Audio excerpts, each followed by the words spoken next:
migração épica das borboletas monarcas, que percorre quase 5.000 quilômetros, é um dos fenômenos mais belos da natureza. Pesando meio grama, elas percorrem montanhas, passam por tempestades, predadores, fome, até chegar no seu destino. Elas saem dos Estados Unidos e chegam ao México. Quando chegam ao México, elas se reúnem em um pequeno espaço de terra para demonstrar sua beleza e a sua vitória.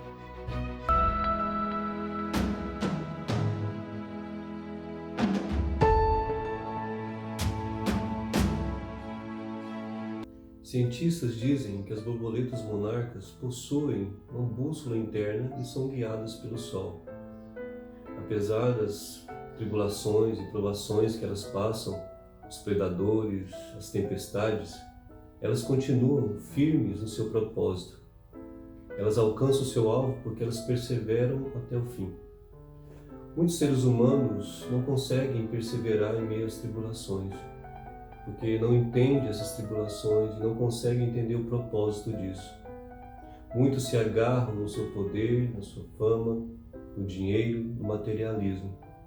No final, percebe que isso não é nada e chega a conclusões de que a vida não tem nenhum sentido. Para os cristãos, as tribulações são meios que Deus permite para que nós aprendamos mais sobre o seu amor. Nós entendemos que as provações são necessárias para provar o nosso amor e para que nós sejamos aprovados diante de Deus. Mas muitos cristãos não pensam assim. Existe a teologia da prosperidade que diz que as provações não são necessárias e, na verdade, para essas pessoas, as provações é um sinal de falta de fé, é um sinal até de possessão, é um sinal de que a pessoa não tem fé. Infelizmente, no meio evangélico, tem muitas pessoas pensando assim, mas não é isso que as Escrituras dizem. Muitas pessoas, sim, passam por provações porque são rebeldes, são desobedientes, não obedecem a Deus. Mas as provações, para aquele que é fiel, elas são necessárias para que amadureça essa pessoa cresça na graça e cresça na fé. Nós temos vários exemplos na Bíblia que foi assim. E o maior exemplo foi Jó. Olhar as provações como o meio que Deus usa para nos aperfeiçoar é o que as Escrituras ensinam. Dessa forma, nós podemos pensar que as tribulações é exatamente o meio que Deus usa, tanto para corrigir aqueles que estão errados, quanto para aperfeiçoar aqueles que andam no caminho correto. Mas nós temos muitas dúvidas e com certeza todos nós temos algum tipo de dúvida quando passamos por tribulações. Vamos ver o que Tiago nos ensina? Meus irmãos, tende por motivo de toda alegria o passardes por várias provações, sabendo que a provação da vossa fé, uma vez confirmada, produz perseverança. Ora, a perseverança deve ter ação completa, para que sejais perfeitos e íntegros, em nada deficientes. Tiago escreve essa carta endereçada a irmãos que estão espalhados agora por toda parte, que estão passando por provações. Esses irmãos estavam esquecendo do Evangelho. Então Tiago escreve para lembrá-los que o Evangelho é exatamente aquilo que Cristo pregou. E quando Cristo veio ao mundo, Ele sofreu, e assim como Ele sofreu, nós também sofreremos. E que as provações são necessárias para todo crente e em todo o tempo. Tiago então usa a sabedoria do Antigo Testamento para ensinar aqueles irmãos a necessidade deles suportarem as provações. Então Tiago começa dizendo algo que poderia ser estranho para aquele pessoal, ou talvez também para nós. Ele diz: quando passardes por aflições ou provações, que vocês sejam alegres, que vocês fiquem alegres por isso. O que Tiago está ensinando é exatamente o que Jesus pregou. Então Tiago diz: tende por motivo de alegria passardes por aflições ou tribulações, porque essa provação, uma vez confirmada assim, ela então renova a sua esperança. Ela então faz com que você seja perseverante. O que Tiago diz então é que toda aprovação ela tem como esse intuito fazer com que nós perseveremos. E perseverando, nós vamos alcançar a perfeição e a integridade. Então veja que as provações são necessárias, porque elas fazem nós perseverar no caminho do Senhor, e nós vamos alcançar esse status de homens e mulheres que são perfeitos e íntegros. Dessa forma, as provações ela tem uma outra visão nas Escrituras. Na visão bíblica, na visão de Cristo, as provações são necessárias para que nós possamos crescer como crente, como filhos de Deus. Nessas provações, nesse processo todo, nós temos que lembrar que a sabedoria é necessária. E Tiago diz que nas provações falta-nos muitas vezes a sabedoria. E se me falta sabedoria nas provações, ele diz então, peça a Deus. Mas peça a Deus com fé, porque se você não pede com fé, você é como um homem duplo, ânimo dobre. É aquele homem que é inconstante. Então ele diz, se você quer pedir sabedoria a Deus, peça com fé, porque Deus é o único que pode te dar sabedoria. E quando ele diz fé aqui, ele está dizendo uma fé que tem a ver com o intelecto, sim, uma fé que compreende que a fé bíblica é aquela fé no único Deus soberano, todo-poderoso, em Jesus, o nosso Salvador. É uma fé que compreende os ensinos bíblicos, mas é uma fé também que tem a ver com as emoções, porque muda o nosso coração. O nosso desejo agora é para Cristo, portanto nós obedecemos a Deus. Então essa fé tem a ver também com as emoções, mas essa fé bíblica tem a ver também com a vontade. É uma fé que mudou a nossa vontade, agora nós queremos agradar a Deus. Então Tiago está dizendo, se você precisa de sabedoria, peça a Deus, mas peça com essa fé verdadeira. Essa fé que mostra que você compreendeu o que Cristo fez na cruz. Então, a pessoa que não tem essa fé é uma pessoa inconstante. E essa pessoa inconstante, não pense que Deus vai ouvir a sua oração ou vai te dar sabedoria, porque Deus quer que aquele que aproxime dele, aproxime com piedade e com fé. Essa sabedoria é necessária, sim. Necessária porque tem momentos difíceis que nós enfrentamos e que muitas vezes nós erramos ou nosso próprio eu quer tomar conta de nós e nós esquecemos da sabedoria divina e, portanto, nós erramos e sofremos. Um dos casos que Tiago mostra é quando nós passamos por momentos de pobreza ou riqueza. Muitos, no momento em que não tem nada, podem esquecer de Deus, esquecer dessa sabedoria e, portanto, tomar decisões erradas. Aqueles que também têm riqueza, pode acontecer o mesmo, e talvez a riqueza é um fato, é uma ocasião que mais acontece isso. Quando as pessoas têm riqueza, elas esquecem de Deus, esquecem de pedir sabedoria de Deus e, portanto, fazem coisas erradas. Vindo as provações, elas não suportam. Então Tiago ensina que aquele que é humilde e que não tem muitos recursos, que se vanglorie, que se glorie naquilo que é diante de Deus. Ou seja, se glorie na pessoa que ele é, no crente que ele é. Então que essa pessoa se glorie no status que ela tem diante de Deus. É um filho de Deus. Mas ele diz também aos ricos, se você é rico, que você não se glorie nessa riqueza, mas que você pense o tanto que você é fraco, na sua pequenez. Ele vai dizer, você é insignificante, a sua riqueza é insignificante. Então não se glorie nela, não coloque a sua força, a sua confiança nela. Então veja que a riqueza ela é insignificante. Então, o que Tiago está dizendo é que se nós temos que gloriar, se nós temos que nos gloriar em Cristo. e não nas coisas que temos ou deixamos de ter. Nós sabemos que a nossa recompensa está em Deus, e é assim que nós devemos viver. Então, nas provações, não pode ser a riqueza que nós vamos nos apoiar nesses momentos. E também não pode ser a pobreza achar que tudo está perdido. Mas temos que acreditar na sabedoria divina que vai nos dar condições de enfrentar esses momentos. Porque a recompensa de Deus, ela virá por todo aquele que perseverar, ele vai ser aprovado e vai receber essa herança de Deus. Então, diante desses dois momentos, ou pobreza ou riqueza, o ensino das Escrituras é: peça sabedoria, busque a sabedoria de Deus, para que você passe as aflições segundo os princípios de Jesus. Assim, Tiago então diz: olha, nessas provações pode vir momentos em que vocês, ou nós como cristãos, vamos pensar coisas erradas ou conceitos errados de Deus. Tiago então vai esclarecer e dizer: olha, Deus não pode tentar ninguém. E quando ele fala tentar, ele está dizendo de Deus não pode vir o mal.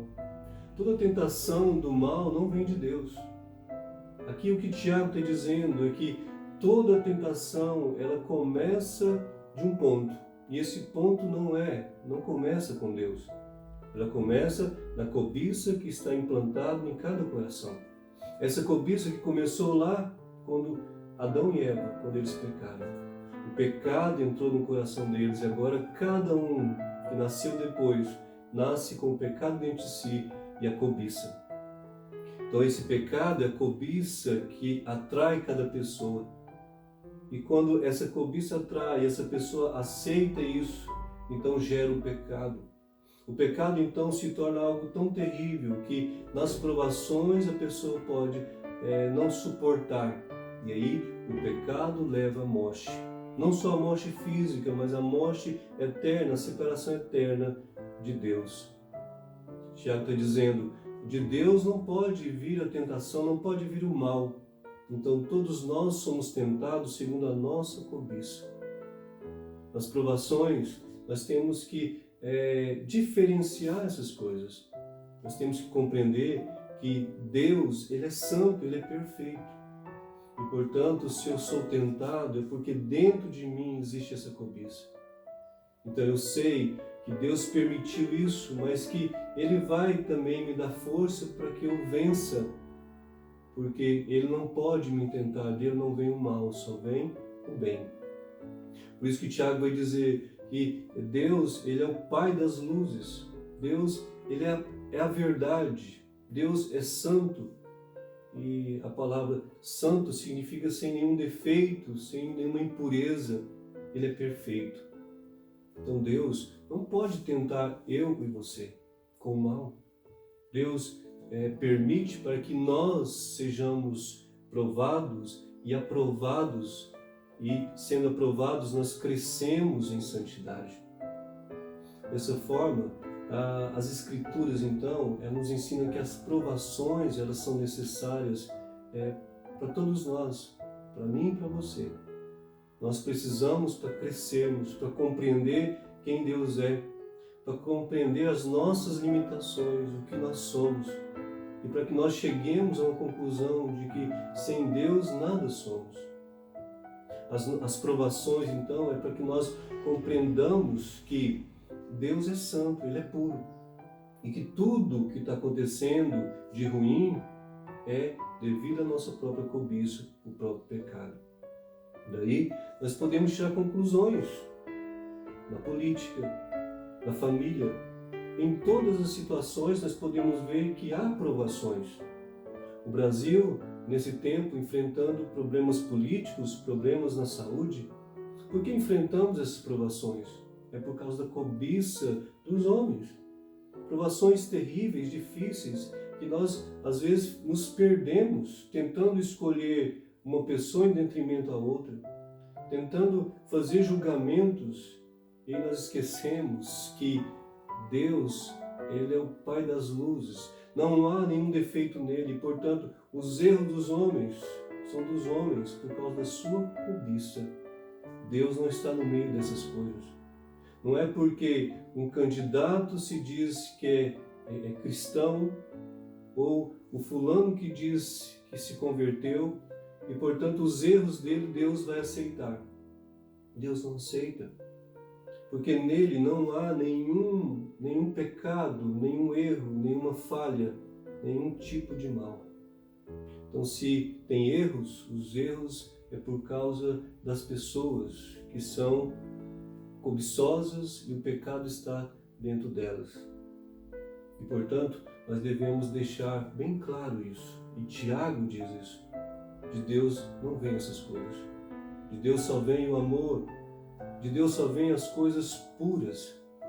E é por isso que ele diz, quando passardes por privações, provações, que vocês tenham como motivo de alegria.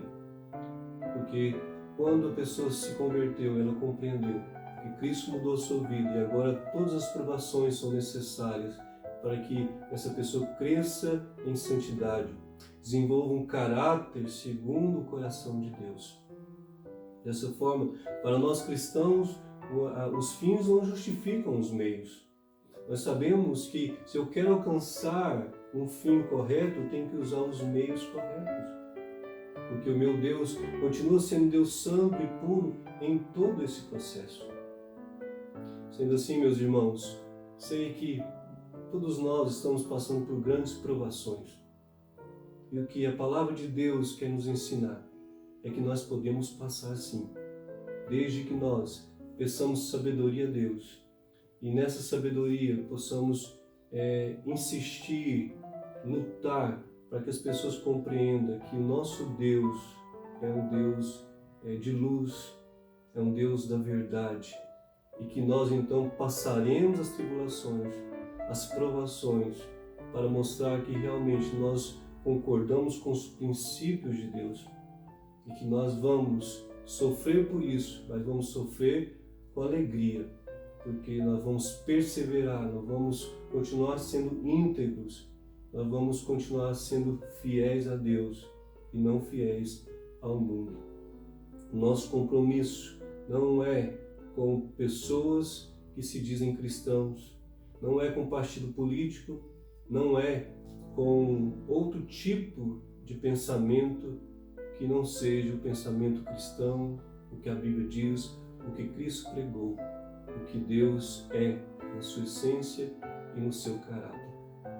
Dessa forma, eu gostaria que você pensasse sobre a sua vida e no contexto que nós estamos vivendo, e que você então corrija os seus erros e encare as provações como algo de Deus para você crescer, não para você desistir, não para você desanimar, mas para você se humilhar diante de Deus, reconhecer os seus erros, reconhecer quem Deus é e levantar a cabeça e caminhar em direção ao nosso alvo, que é Cristo. E façamos como as borboletas monarcas, apesar de todas as provações da caminhada do seu trajeto, elas vencem porque elas perseveram no seu alvo. Assim somos nós, vamos perseverar até o fim. Que Deus então te abençoe a sua família e vamos juntos, como povo de Deus, perseverar naquilo que Cristo ordenou e nos ensinou. Fica na paz, meu irmão. Tarde vos amei, ó beleza tão antiga e tão nova. Tarde vos amei. Eis que habitáveis dentro de mim, e eu lá fora a procurar-vos. Disforme, lançava-me sobre estas formosuras que criastes. Estáveis comigo, e eu não estava convosco. Retinha-me longe de vós aquilo que não existiria se não existisse em vós. Porém, chamastes-me com uma voz tão forte que rompestes a minha surdez. Brilhastes, cintilastes e logo afugentastes a minha cegueira. Exalastes perfume, respirei-o a plenos pulmões suspirando por vós. Saboreei-vos, e, agora, tenho fome e sede de vós. Tocastes-me, e ardi no desejo da vossa paz. Agostinho de Hipona.